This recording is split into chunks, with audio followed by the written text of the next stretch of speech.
باتیں، کھلے بندو اس پہ یہ جرأت ہے، ارے کیا نہیں میں محمدی، ارے ہاں نہیں، ارے ہاں نہیں۔ حضور علیہ السلام کی رسالت کی توہین کرنے والا کبھی توحید پر گامزن نہیں ہو سکتا۔ لیکن کچھ لوگ ایسے ہیں کہ جو معاذ اللہ عقیدہ توحید میں بھی شبخوں لگائیں، بلی رستہ کاٹ دے تو ہمارے کام بگڑ جائیں۔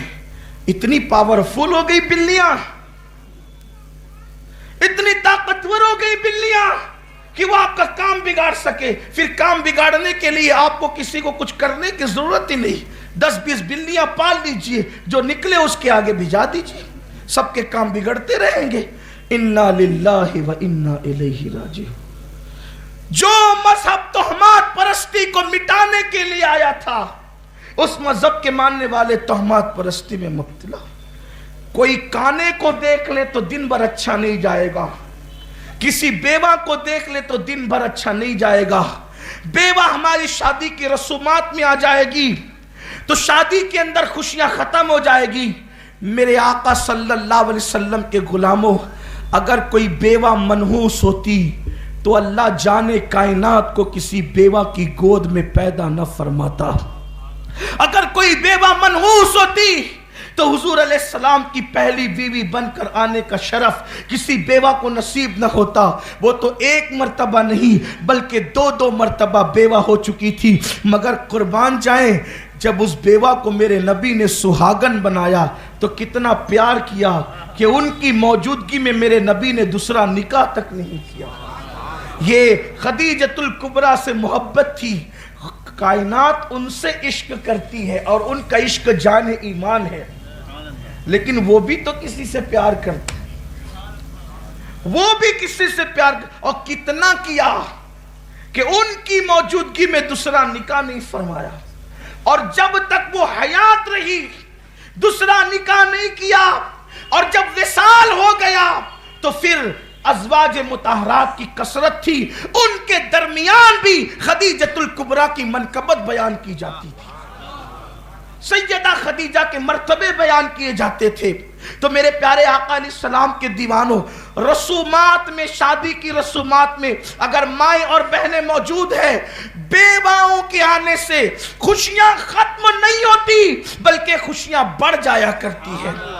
اور بات یاد رکھنا، تہمات سے نکلو۔ میرے آقا علیہ الصلوۃ والتسلیم فرماتے ہیں، حدیث پاک کا مفہوم ہے، جو تقدیر پر یقین نہ رکھے وہ میری امت کا فرعون ہے۔ فرعون یعنی جو تقدیر میں لکھا ہے ہونا اتنا ہی ہے، نہ اس سے کم نہ اس سے زیادہ۔ تدبیر کی جا سکتی ہے، لیکن یہ کہ بیوہ آ گئی تو خوشیاں چلی گئی، یتیم آیا تو خوشیاں چلی گئی، بلی نے رستہ کاٹ دیا تو کام بگڑ گیا۔ بدشگونی لینے والے کو میرے نبی نے فرمایا کہ وہ ہم میں سے نہیں ہے۔ اچھا شگون لے سکتے ہیں، کوئی کام کرتے وقت ہرے درخت پہ نظر پڑ گئی تو کہا کہ اچھی تعبیر ہے، اچھا لے سکتے ہیں، اس لیے کہ اللہ کا اعلان ہے، میرے بندے میرے ساتھ جیسا گمان کرتے ہیں میں ان کے ساتھ ویسا ہی فیصلہ کرتا ہوں۔ تو اللہ سے اچھا گمان کرو۔ ہار کا گمان کیوں کرتے ہو؟ جیت کا کرو۔ مغلوب ہونے کا گمان کیوں کرتے ہو؟ غالب ہونے کا کرو۔ دعا کے رد ہونے کا گمان کیوں کرتے ہو؟ قبولیت کا کرو۔ ناکامیوں کا گمان کیوں کرتے ہو؟ کامیابیوں کا کرو۔ مرنے کا گمان کیوں کرتے ہو؟ جینے کا کرو۔ بیماریوں کا گمان کیوں کرتے ہو؟ شفا کا کرو۔ غربت کا گمان کیوں کرتے ہو؟ دولت کا کرو۔ اچھا گمان کرو، قدرت کے فیصلے اس کے مطابق ہوتے ہیں۔ مجھے ایک واقعہ یاد آیا کہ کچھ لوگوں تہمات پرستی میں اتنے ڈوبے اب تک نہیں نکلتے، اس سے عقیدہ توحید پہ ضرب پڑتی ہے۔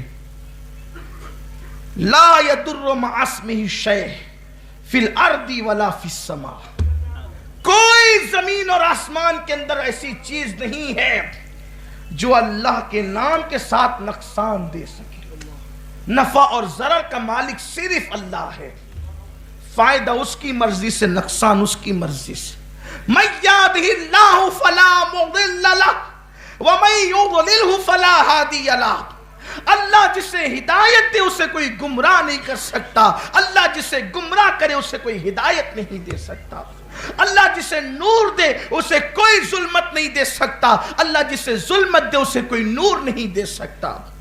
کہیں نہ کہیں امت توحید کے معاملے میں کمزور ہوئی ہے، عقیدے کے معاملے میں کمزور ہوئی ہے، تب کہیں جا کر یہ دن دیکھنے پڑے، ورنہ مسلمانوں کا حال یہ تھا کہ اللہ اکبر جدھر رخ کرتے ادھر کے حالات بدل جاتے تھے، جس گلی میں قدم رکھتے بہاریں اتر آتی تھی۔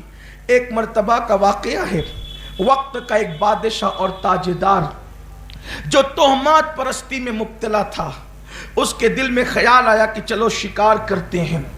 شکار کرنے کے لیے اپنے گھر سے نکلا فوج پھاٹے کے ساتھ، بہت تہمات پرستی میں مبتلا تھا۔ اس کا نظریہ تھا کہ کوئی کالا دکھے گا تو دن اچھا نہیں جائے گا، کوئی بھینگا دکھے گا تو دن اچھا نہیں جائے گا، کوئی کانا دکھے گا تو دن اچھا نہیں جائے گا۔ اتفاق سے بیچارے ایک کانے کی شامت آ گئی، یہ فوج پھاٹے کے ساتھ بادشاہ جا رہا تھا، سامنے دیکھا تو کانا، بولے کہ آج تو دن سارا کے سارا خراب گیا، جا رہے ہیں شکار کے لیے، یہ کانا کیسے سامنے آ گیا؟ کہ اس بدبخت کو، بس اس بدقسمت کو پکڑو اور اس کو اندر جیل میں ڈال دو، شام کو فیصلہ کریں گے کرنا کیا ہے۔ حالانکہ اس نے تو یہ کہا تھا اس کو قتل ہی کر دو، لیکن کسی اچھے نیک دل وزیر نے کہا تھا صبح صبح قتل کیوں کرتے ہو کسی کو، قید کر دو، دن اچھا گیا تو ٹھیک ہے ورنہ قتل کر دینا۔